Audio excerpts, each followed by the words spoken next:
Bonjour, dans cette séance d'aujourd'hui, nous allons travailler un exercice. Vous pouvez le retrouver dans vos archives ou bien vous pouvez le prendre en photo. Je l'ai pris de l'examen final de l'année passée. Réponse nerveuse à des stimulations. Évidemment, on a fait en classe les réponses nerveuses différentes qu'un nerf et une fibre nerveuse isolée suite à des stimulations d'intensité croissante.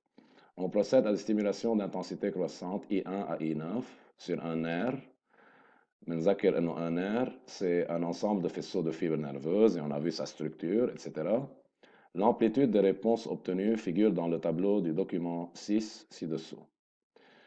Voilà donc l'intensité de stimulation en abscisse et l'amplitude de la réponse en millivolts en ordonnée. Première question, tracez la courbe montrant la variation de l'amplitude de la réponse du nerf en fonction de l'intensité de stimulation. Donc, vous savez très bien, ce qui est en haut dans le tableau sera en abscisse, c'est-à-dire en bas dans le graphique, et vice-versa, l'amplitude de la réponse sera en ordonnée. Voilà, la courbe aura à peu près cette allure. Ce qui manque ici, je l'ai tracé sur Excel. Ce qui manque ici, c'est uniquement une échelle. Vous prenez un seul carreau, en ordonnée, comme ça, vous aurez 100 millivolts, c'est la plus convenable, mais vous pouvez prendre une autre. Et en abscisse, comme ça, vous pouvez écrire I1, puisqu'il n'y a pas de valeur en abscisse. I1, donc I, ou II, يعني حيلا شيء I1 للإناث يبينه. Et on aura cette allure. Déterminer le type de codage du message nerveux au niveau de ce nerf. Évidemment, n'oubliez pas le titre dans la courbe. Déterminer le type de codage du message nerveux au niveau de ce nerf. Alors, question très importante. Nous allons rappeler que au niveau d'un nerf, il faut que le type de codage soit en modulation d'amplitude et pas de fréquence. Pourquoi? Car lorsque l'intensité, et nous allons le voir évidemment par l'analyse du tableau ou bien du graphe, cela va de soi. L'amplitude de la réponse reste nulle pour les intensités de stimulation I1 et I2.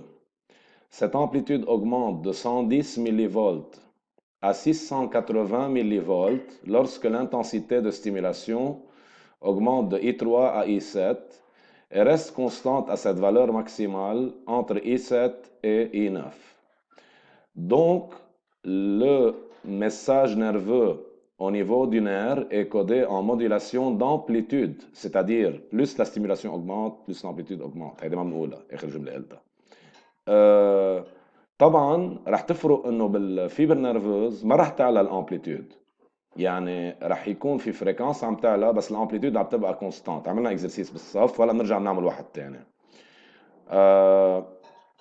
Ensuite, à quoi correspond la valeur de 680 millivolts? 680 millivolts qui est la valeur maximale atteinte par l'amplitude, c'est-à-dire le potentiel global. Le potentiel global. 4. Préciser l'intensité seuil de dépolarisation. بنذكر انه l'intensité seuil de dépolarisation هي اول valeur للintensité de stimulation بتخلي انه يصير في potentiel d'action. نطلع هون I1 0, I2 0, I3 110 millivolts. يعني I3 هي l'intensité seuil de dépolarisation. نرجع على الverbe d'action. Préciser. Préciser يعني il faut répondre puis justifier. الجواب بيكون I3 car l'amplitude de la réponse devient de 110 millivolts non nulle à partir de I3. يعني حيلا جواب بما معناه انه من I3 بطلت زيرو يعني صار في potentiel d'action هو صح. Les résultats auraient-ils été les mêmes si on remplace le nerf par une fibre nerveuse justifiée? Non, car la fibre nerveuse suit la loi du tout ou rien, on a vu ça en classe, c'est-à-dire que le message nerveux est codé en modulation de fréquence et pas en amplitude comme dans le nerf. D'accord? Voilà donc pour cette séance. Nous nous retrouverons dans une autre pour étudier la réponse d'une fibre nerveuse isolée suite à des intensités de stimulation qui sont croissantes. D'ici là, prenez soin de vous-même et si vous avez des questions, n'hésitez pas à les poser.